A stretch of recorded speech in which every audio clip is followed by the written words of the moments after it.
I went in 2014. I travelled to Asia, and then I never planned anything, right? I just went there, and I travelled to Laos, which is a terribly war-torn country where there's still 200 million unexploded ordnances sitting in the ground, and it's lush, beautiful, but you can't farm it, right? So I spent a few days in the capital, and I suppose I was really on the hippie trail. I smoked weed, which I bought off the local drivers, like most people that went there did. And anyway, I then caught a 12-hour double-decker bus across some of the most dangerous roads you could ever imagine, like you see on those YouTube channels, you know, 1,000-foot drops and death, and the driver stops for a smoke and then says to you, "Oh, 23 people died here a little while ago." Great, you know, really instills confidence.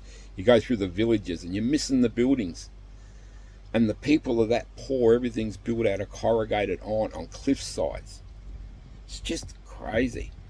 But anyway, I got to Luang, Prabang, and it's a World Heritage Buddhist city with 28 Buddhist temples, but it's actually an old French place as well. So it's all French architecture and French bakeries, and it's the most awesome place you could imagine in the world. It's just beautiful. It's on the Mekong River. I stayed in a guest house with just a local family, but I hired a guy to take me around to see a few of the sites. So he took me out to some caves, and I saw some Buddhist things in the caves that were from 700 AD with gold relief and that. And I saw this spot where people have been putting the ashes of the dead for 700 years. And it's just a huge pile of ash in a cave, and that's all their ancestors' bodies there. It's just insane. They've got incense burning all over it. And so, yeah, I got to know this guy, and I just said to him, "Could you take me out on a local farm?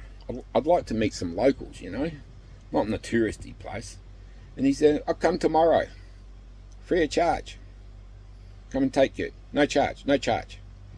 So, all right, come and pick me up. And I went and met his family. He was a family man with beautiful wife and kids. They couldn't speak any English. He could speak English because of his job. He used to be a Buddhist monk too. And he took me out to this farm. And yeah, it was just amazing. They had no electricity out there. They lived in a bamboo house. But most of their life was spent on a bamboo platform that's sort of built up off the ground. It's like a bamboo platform, right? And the only person that could speak any English, not completely well, was the guy that took me, so I couldn't really speak to the rest. But they grew vegetables there, like bok choy and onions and stuff for the tourist trade in town.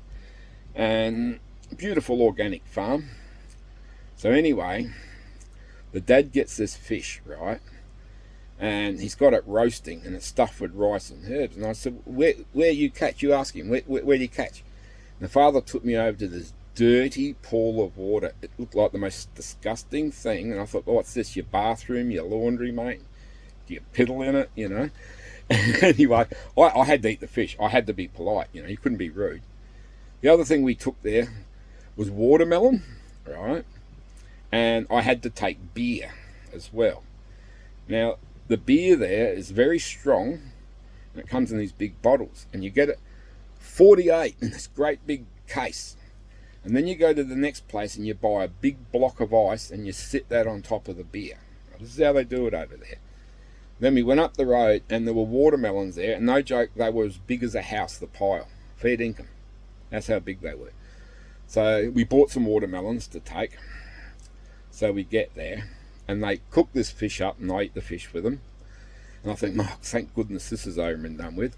Then he uses the rest of the fish and throws the gizzards and all that crap in a pot and cooks it up and makes soup, and I had to have that, right? And it's stinking hot out there, and I really didn't feel like it, but I had to be polite, you know. And then we ate watermelon.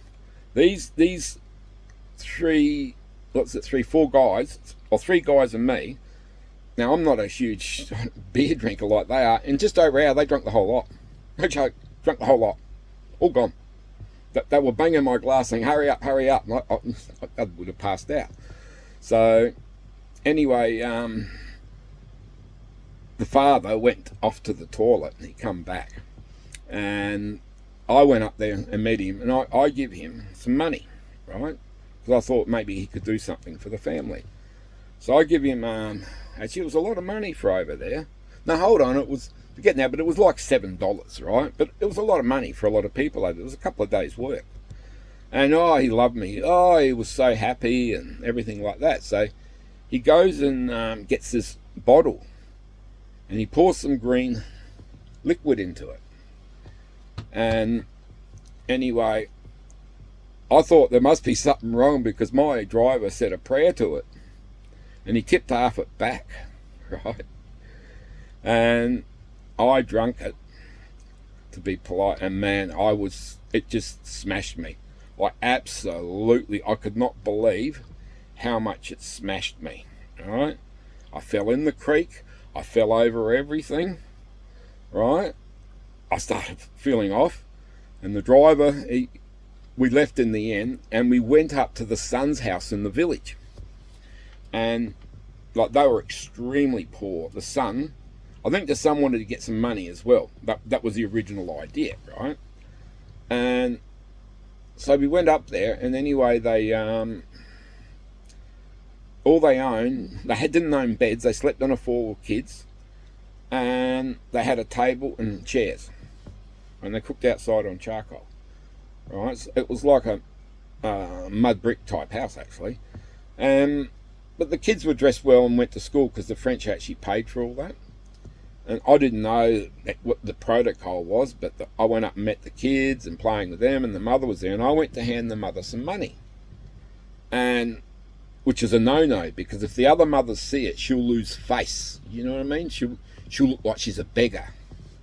And she went, no, and she wasn't happy with me and all that. So I just wanted to get out of there. I was just feeling sick, drunk, didn't know what I was doing. I'm not a drinker, you know.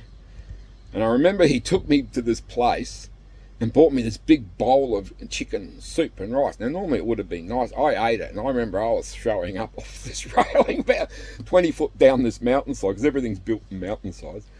And he took me back home. The next day, I would organise a minivan to take me 6 hours up into the mountains, because I wanted to go to an ancient archaeological site called the Plain of Jars. I was that sick, I couldn't travel. So I saw the guy, and I said, your boss be angry. And you're angry. And I said, how much you get paid for this trip? And he said, $20 US. So I gave him $20. I said, I'll pay. You come back tomorrow. But anyway, that's another story.